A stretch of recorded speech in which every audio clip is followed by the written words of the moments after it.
Today in our 2007 Toyota Camry, we'll be looking at our best hitch options. All right, we have two hitches here today. On the top, we have a Draw-Tite Class 2, part number 36416. And on the bottom, we have a Curt Class 2, part number C12343.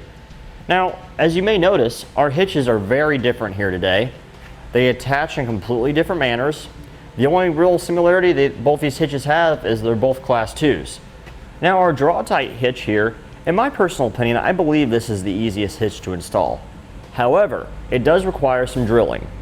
If you look back here on these large arms that extend past the frame of the hitch, there are two 1/2-inch diameter holes here where you would have to drill holes in the spare tire well of your trunk and install bolts through in order to help support the hitch.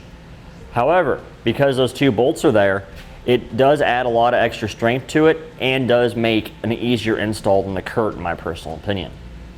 If we look over here on the side, you can see that there are two holes here. If you look on the other side, there's a mirror image of those. There's two more existing holes. Both of these holes on this hitch go into existing weld nuts that are in the rear bumper support of the vehicle. Now our Curt hitch attaches in a very different manner. We have 3 bolts on both sides here at the top, and then another one here on the front right here. This bolt hole here actually goes into one of the weld nuts that the Draw-Tite hitch would have on the bumper support. These right here on the passenger side is where your exhaust hanger bracket goes. It will relocate the exhaust hanger bracket slightly lower underneath the hitch right here. It's not going to affect the look of your exhaust at all. It's not going to hang any lower than what it normally does, so you don't have to worry about your exhaust dragging on the ground. Every hole on the Curt hitch goes into factory weld nuts. There is no drilling or spacer plates or carriage bolts or fish wiring required. You just install bolts into them. However, this outer hole here, it goes onto a weld nut that's on a tab. Now, these inserts are on a plate inside the frame, and it can move around on you when you remove the bolts, and this tab can bend very easily. As you can see, I'm just shaking it back and forth just with my fingertips right here. So if you're not careful when installing the hitch, you can bend this up and have to bend it back down, and hopefully you can get your bolt to line back up with it. Now, it's got our standard 1.25" opening here, and on the side, we have our standard 1/2-inch diameter hitch pin hole. Now our Curt hitch also has a standard 1/2-inch diameter hitch pin hole right here to secure our hitch mounted accessories. We have a round safety chain loop to support our safety chains on our trailer. If we come down and look at the Curt, you can see that we don't have round loops on this one. We have this flat steel plate welded to the bottom of the frame of the receiver and the hitch itself. Now on the Curt, you really can only access the safety chain loops from directly in the front. Whereas on the Draw-Tite, you can clip on the back, the side, the front, it doesn't matter. You'll be able to go all the way around it.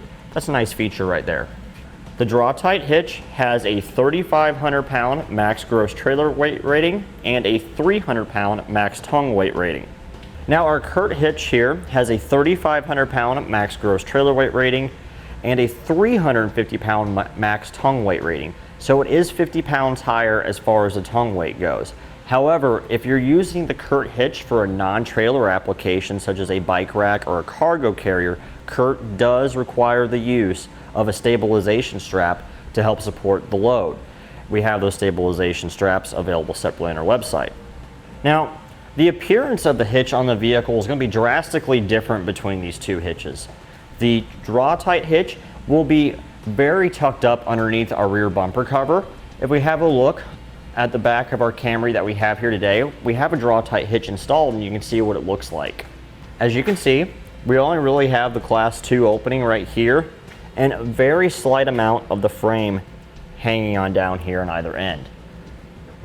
The Curt hitch, however, will hang much lower, and you'll have the entire frame exposed underneath the vehicle, with the receiver being slightly lower as well. Now, our hitches are slightly similar in the regards that they both have a black powder coat finish on the entire hitch itself. The Curt's a little bit more of a high gloss finish to it. And also, they both have a rectangular steel construction on them. Another similarity we have between our two hitches is they both have a reinforcement collar welded around the 1¼ Class 2 opening.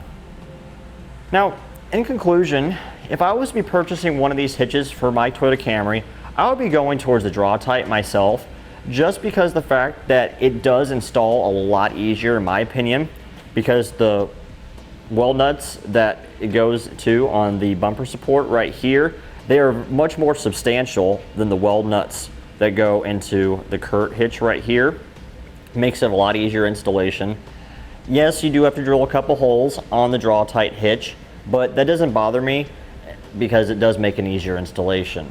Also, I like the fact that you don't have to use a stabilization strap if you're using it for a non-trailer load, which on a Camry, that's probably what you're gonna be using a hitch for most of the time. You're probably using it for a bike rack or a cargo carrier. And that completes our look at the best hitch options for the Toyota Camry. Click the link below to shop, learn more, or visit us at etrailer.com.